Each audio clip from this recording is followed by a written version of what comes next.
नमस्कार, मैं हूं आपके साथ स्वाति और आप देखना शुरू कर चुके हैं विंध्या टाइम्स। मध्य प्रदेश में आगामी चुनावों को देखते हुए प्रशासनिक स्तर पर बड़ा फेरबदल किया गया है। राज्य शासन ने 27 वरिष्ठ आईएएस अधिकारियों को चुनावी ड्यूटी के लिए अन्य राज्यों में भेजने का निर्णय लिया है। ये अधिकारी असम, पश्चिम बंगाल सहित कुल 5 राज्यों में चुनावी पर्यवेक्षक के रूप में तैनात किए जाएंगे। इस निर्णय का उद्देश्य यह सुनिश्चित करना है कि आगामी चुनाव प्रक्रिया निष्पक्ष और सुचारू रूप से संचालित हो। सामान्य प्रशासन विभाग द्वारा 23 मार्च को जारी आदेश के अनुसार जिन अधिकारियों को चुनावी ड्यूटी पर भेजा गया है, उनके वर्तमान विभागों का प्रभार अन्य अधिकारियों को सौंप दिया गया है। यह व्यवस्था आगामी आदेश तक प्रभावी रहेगी। आदेश में यह भी स्पष्ट किया गया है कि प्रशासनिक कामकाज प्रभावित ना हो, इसके लिए संबंधित विभागों में अतिरिक्त प्रभार दिया गया है। कई विभागों में वरिष्ठ अधिकारियों को अतिरिक्त जिम्मेदारी सौंपी गई है ताकि प्रशासनिक कार्य सुचारू रूप से चलते रहें। सरकार ने इस फेरबदल के जरिए यह संदेश दिया है कि चुनावी ड्यूटी और प्रशासनिक कार्य दोनों को संतुलित तरीके से संचालित किया जाएगा। चुनाव आयोग के निर्देश के तहत की गई यह प्रक्रिया प्रशासनिक संतुलन बनाए रखने के लिए महत्वपूर्ण मानी जा रही है। प्रदेश के 27 आईएएस अधिकारियों की चुनावी ड्यूटी और उनके स्थान पर प्रभार व्यवस्था को स्पष्ट करते हुए राज्य सरकार ने प्रशासनिक निरंतरता बनाए रखने की रणनीति अपनाई है। क्या लोकल केसिंग पाइप से बोरवेल में समस्या हो रही है? तो अपग्रेड कीजिए न्यूट्रॉन केसिंग पाइप। एक्स्ट्रा मजबूती, लंबे समय तक सुरक्षा के साथ। न्यूट्रॉन पाइप, बोरवेल की असली मजबूती। न्यूट्रॉन पाइप है जहां, खुशहाली है वहां।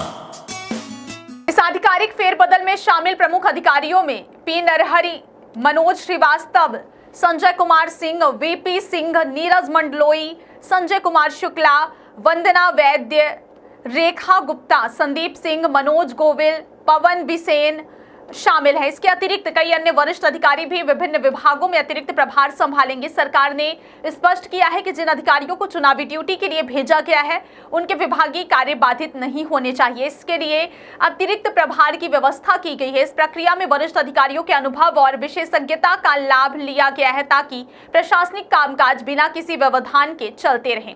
चुनाव आयोग के निर्देशों का पालन सुनिश्चित करने के लिए यह कदम उठाया गया है। अधिकारियों को अन्य राज्यों में चुनावी पर्यवेक्षक के रूप में भेजा गया है ताकि वहां की निर्वाचन प्रक्रिया निष्पक्ष और पारदर्शी रहे। इसके साथ ही मध्य प्रदेश में उनके विभागीय कार्यों का संचालन भी प्रभावी ढंग से जारी रहेगा। अधिकारियों को अतिरिक्त प्रभार सौंपी गई जिम्मेदारियों में विभागीय निगरानी, दैनिक प्रशासनिक कार्यों का संचालन और जरूरी मामलों में तत्काल निर्णय लेना शामिल है। यह व्यवस्था सुनिश्चित करती है कि विभागीय कामकाज में किसी भी तरह की कमी न आए और सामान्य जनता को प्रशासनिक सेवाओं में कोई असुविधा न हो। सभी वरिष्ठ अधिकारियों को यह निर्देश भी दिया गया है कि वे अपनी नई जिम्मेदारियों को समयबद्ध तरीके से निभाएं और चुनावी ड्यूटी के दौरान प्रशासनिक संतुलन बनाए रखें। इसके लिए राज्य सरकार ने प्रत्येक विभाग में वैकल्पिक व्यवस्था बनाई है। यह कदम विशेष रूप से चुनावी माहौल में प्रशासनिक स्थिरता बनाए रखने के लिए आवश्यक है। इस फेरबदल में शामिल सभी अधिकारियों को उनके वर्तमान विभागों का अतिरिक्त प्रभार सौंपते समय उनके अनुभव और क्षमता का ध्यान रखा गया है। इससे न केवल प्रशासनिक कामकाज सुचारू रूप से चलता रहेगा, बल्कि चुनावी ड्यूटी के दौरान भी सभी विभाग अपने कार्य को प्रभावी रूप से पूरा कर सकेंगे। अधिकारी सूची में कई अनुभवी आईएएस अधिकारी शामिल हैं जिनके पास प्रशासनिक प्रबंधन का लंबा अनुभव है।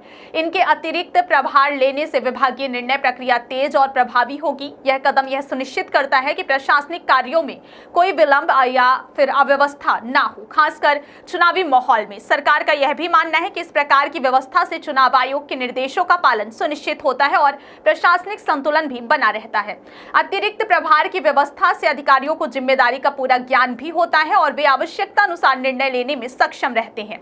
इस फेरबदल से यह भी संदेश जाता है कि मध्य प्रदेश सरकार चुनाव प्रक्रिया को निष्पक्ष, पारदर्शी और प्रभावी बनाने के लिए हर संभव कदम उठा रही है। राज्य के प्रशासनिक ढांचे में यह परिवर्तन आगामी चुनावों के लिए एक मजबूत और संतुलित प्रशासनिक तंत्र प्रदान करता है। अंततः 27 वरिष्ठ आईएएस अधिकारियों का चुनावी ड्यूटी के लिए भेजा जाना और उनके स्थान पर अतिरिक्त प्रभार का प्रावधान प्रशासनिक संतुलन बनाए रखने और चुनावी प्रक्रिया को निष्पक्ष रूप से संचालित करने की रणनीति का हिस्सा है। यह कदम राज्य प्रशासन की दक्षता और चुनाव प्रक्रिया की पारदर्शिता को सुनिश्चित करता है।